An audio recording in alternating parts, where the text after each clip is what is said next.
Last summer, I took a solo road trip through the mountains.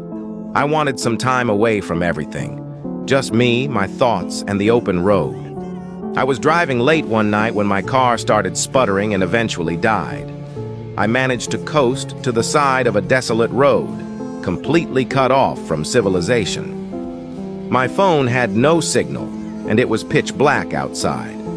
I remembered passing a small town about 10 miles back, so I decided to walk there and look for help. After what felt like hours of walking, I finally saw a faint glow of lights ahead. As I got closer, I realized it wasn't a town, but a single house. It was an old, run-down farmhouse, but at that point, I didn't care. I just needed a phone. I knocked on the door, and after a moment, a middle-aged woman answered. She looked startled to see me, but eventually invited me in.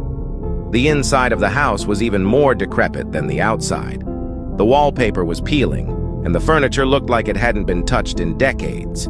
She offered me some water and let me use her phone. I called a tow truck, and they said they'd be there in about an hour. While I waited, I made small talk with the woman. She seemed nice enough, but had an odd way about her. Every now and then, she'd glance at a closed door at the end of the hallway with a nervous look in her eyes. I asked her if she lived alone, and she hesitated before saying yes. About half an hour later, I heard faint shuffling noises coming from behind that door.